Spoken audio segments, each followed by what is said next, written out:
മറ്റു വാർത്തകളിലേക്ക് നമുക്ക് പോകണം. അത് ശബരിമല സ്വർണ്ണക്കൊള്ളയുമായി ബന്ധപ്പെട്ടാണ്. കഴിഞ്ഞ 3 ദിവസങ്ങളായി സന്നിധാനത്ത് പരിശോധന നടക്കുകയായിരുന്നു. സാമ്പിൾ ശേഖരണമടക്കം ഇപ്പോൾ പൂർത്തിയായി എന്നാണ് മനസ്സിലാക്കുന്നത്.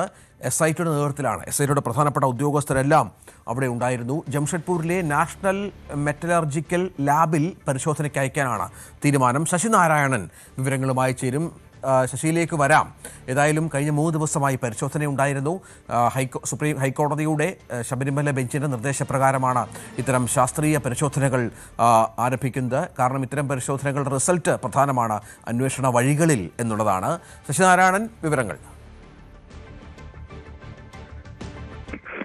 രാജ്യത്തെ ശബരിമല സ്വർണ്ണപ്പാളികളുടെ സാമ്പിൾ ശേഖരിക്കുന്ന നടപടികൾ പൂർത്തിയായിരിക്കുന്നു. 2 ദിവസം കൊണ്ടാണ് ഈ സാമ്പിളുകൾ ശേഖരിച്ചത്.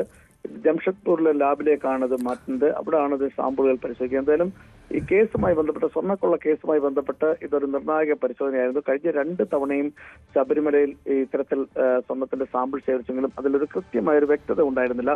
ശബരിമലയിൽ നഷ്ടപ്പെട്ട സ്വർണത്തിന്റെ അളവുകൾ അല്ലെങ്കിൽ അതല്ല, അതിലുപരിയായി ഈ സ്വർണത്തിന്റെ ഗുണമേന്മ അടക്കമുള്ള കാര്യങ്ങളാണ് പരിശോധിക്കുന്നത്. വ്യക്തത വരുത്തുക. നിലവിലുള്ള എത്ര സ്വർണം ഈ കേസുമായി ബന്ധപ്പെട്ട് നഷ്ടപ്പെട്ടുണ്ട്, അവിടെയുള്ള സ്വർണ്ണ ശേഖരത്തിന്റെ കണക്കുകൾ, ഇതെല്ലാമാണ് ഈ സാമ്പിൾ പരിശോധനയുമായി ബന്ധപ്പെട്ട് നടത്തിയിട്ടുള്ളത്. എന്തായാലും ഇന്നലെ ദ്വാരപാലക ശില്പങ്ങളുടെയും ഒപ്പം ഈ ക്ഷേത്രത്തിന്റെ ശ്രീകോവിലിന്റെ തൊട്ട് പുറകിലുള്ള തൂണുകളുടെയും ഒക്കെ പതിപ്പിച്ചിട്ടുള്ള സ്വർണ്ണങ്ങളാണ്. അവിടെ നിന്നാണ് സാമ്പിളുകൾ കഴിഞ്ഞ 2 ദിവസമായി 1-ാം തീയതിയും ഇന്നലെയുമായി ഈ സംഘം, പ്രത്യേക അന്വേഷണ SIT സംഘം എടുത്തത്.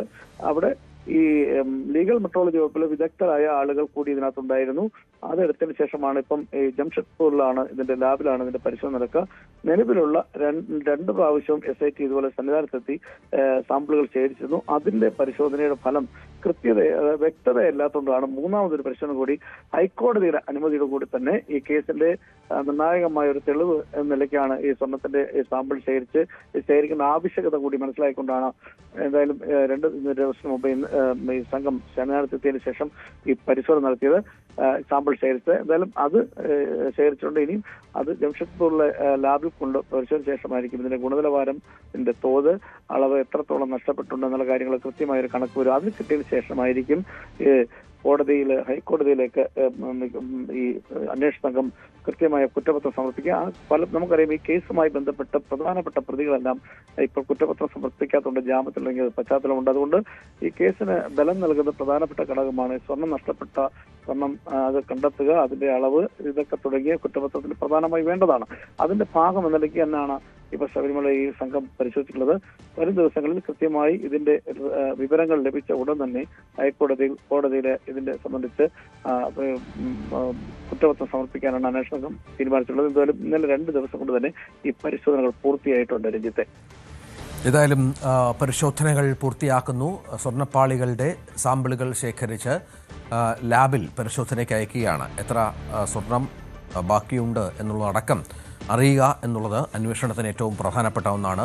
ഹൈക്കോടതിയുടെ പ്രത്യേക ബെഞ്ചിന്റെ നിർദ്ദേശപ്രകാരം കൂടിയാണ് ഇത്തരം പരിശോധനയ്ക്ക് അനുമതി ലഭിച്ചത്.